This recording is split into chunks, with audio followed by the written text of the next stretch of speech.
I puked in someone's laundry at a party and left it there without telling anyone. Undergrad frat party. The host invites a bunch of rowdy people upstairs to smoke. It was probably like 7 to 9 of us in a medium-sized room. I was sitting on the floor in the corner next to the open closet with a little pile of unsuspecting laundry tossed by the hamper. The bed was to my left and it was rather tall, so I was kind of cornered in with a couple people sitting in front of me, a few people sitting at the foot of the bed, and some people on the other side of the bed, but no one facing me. I'd smoked a few times before, but my already weak stomach was full of Bud Light. The bong eventually got to me and I took a really very regular-sized hit. Immediately I knew I was fucked. My brain sent my stomach an urgent eviction notice, but I managed to keep my composure long enough to hand off the bong. There was no way forward other than trampling the couple of people in front of me, and there was no way I was making it past the fuckers at the foot of the bed. It was T-5 to projectile vomit liftoff, so I had to act. Thankfully, the group had a pretty rousing conversation going, so they were distracted. I sat down fast, turned to the nearest t-shirt in the closet, yacked in it, and put it back. To this day I don't know if anyone saw my sin, but nobody said anything at the moment. I feel like I got away with it, but who knows. My body just full cringes when I imagine that poor kid finally doing his laundry and getting a handful of half-digested ramen and light beer. Hopefully the smell got him first and he approached with caution. Anyway, that's it. Sorry frat bro. Me and my friends steal every day from Walmart and I can't stop. Title self-explanatory. Every day my friends and I would leave our school during our lunch period to our local Walmart. It started out simple enough.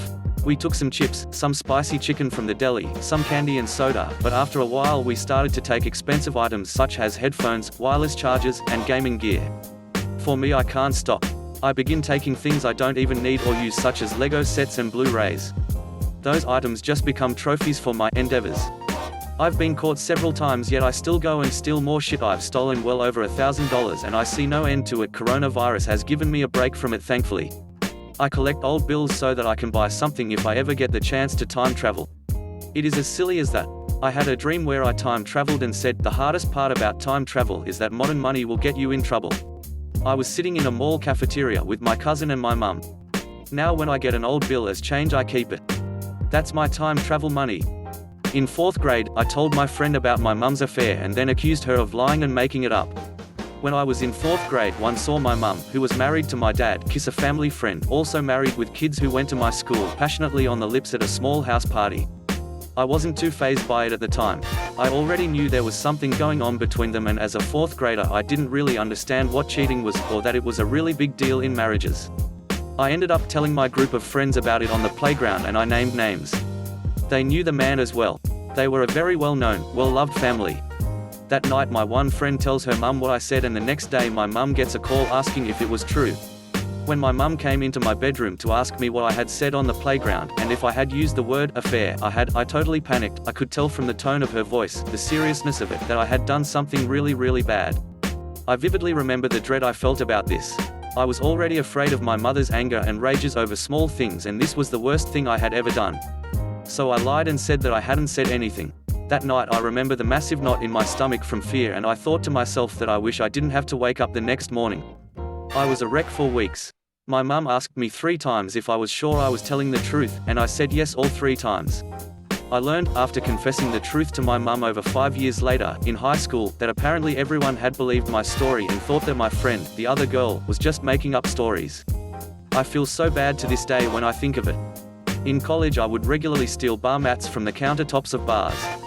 I don't know what it was, but whenever I got drunk in a bar I would get the impulse to steal the bar mats off the bar right under the bartenders' noses, the rubber mats they would place glasses on to protect the bar. It sounded dumb to me sober, but once I got drunk it was something that I couldn't leave the bar without doing. Most people have never thought about it, but let me tell you, stealing a bar mat off of a bar with active bartenders is extremely difficult. It felt like I was performing an elaborate heist. I got such a rush doing it. They're not small, and are noticeable when missing from the bar. In some cases I would even get my other drunk friends to help me by distracting the bartenders so I could snag one. I always went for the ones with cool designs or logos of the beer, drinks that I liked on them. Once I obtained one, I would hide them in the leg of my pants and simply walk out of the place. The most I ever snagged in one night was 5 from 5 different bars, as I knew not to get too greedy in one single place. To sober me, it was an embarrassing drunk tendency. But to drunk me, it was an art form, patiently sitting at the bar waiting for the perfect moment to strike and grab a mat, and doing so without anyone even remotely noticing. I had a coffee table in my living room that I would place them on, like a trophy case. Near the end of college I had covered the entire surface of my coffee table with bar mats and decided it was time to hang it up. By the end of college I had accumulated 18 bars mats, and was never caught a single time. None of the bars even ever reported anything missing. The perfect heist. All said and done, I drove off into the sunset with 18 bars mats that I have no use for whatsoever. I worked for a large hotel chain and stole thousands of dollars in the process. I feel the need to get this off my chest because the consequences could have been huge if caught, and I'm so relieved I never was. I truly count my blessing when I think of this, because my life could have been ruined, and I look back and wish I could tell myself I was being a dumb ass. I was employed for a very well-known hotel chain. This hotel offers complimentary breakfast coupons with some room packages. When I got hired, the servers had a practice of using these coupons to pocket cash payments. How this works is, someone leaves a coupon on the table with their cash tip, and leaves without asking for a receipt. When someone else pays for their meal with cash, we use the extra coupon to comp the meal and pocket the cash. The servers taught us this, and the manager at the time turned the other cheek, as this was a way for us to pocket an extra $10 minus 50 on average. We would have very slow summer seasons, so this would help out. Everyone knew about it but didn't say anything. Great. I wanted to move up to night bartending, as breakfast hours no longer worked with my schedule. The night bartender had been there for years, so there was never going to be a position opening up. I moved to a different location within the hotel chain to bartend. This was the only place that worked with my new schedule and would hire a fresh bartender with zero experience other than bartending school. I worked by myself, and it was quickly clear to me that the managers did not give a shit about this bar. It was an amazing location and had great potential, but the money was complete arse. They didn't advertise and used radio music for starters. To make matters worse, I had to pay $80 a month for parking. Since I'm working by myself, it was easy to ring up a tab to see the amount due, but cancel it without submitting, and keep the cash payment. No one around to tell on me except the cameras that were thankfully never watched. There were 2 separate bar locations and we had to pool tips. At first this was no problem because the other bar was making just as much as me. However, my bar was a special location people came to for an experience. I won't go into detail as to not out myself, but over time I would have some nights where I was getting slammed. I would finish the night with $200 or so in tips, only to find out that the other bar only made $20. That is $90 lost in one night. This became a regular thing.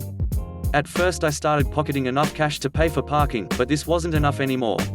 I was making way less money than my previous location, and getting screwed every night, so I slowly started taking more and more. In the end, I would leave with anywhere from $20 to $200 in stolen cash a night. I worked a few nights a week for a few years.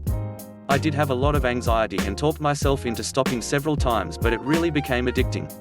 I would stop for a few weeks, and then some nights would be so slow I wouldn't make enough to even cover parking. They extended my hours working, and I worked doubles between there and my morning job. I told myself if I was going to be a zombie and get no sleep, I would make it worth it.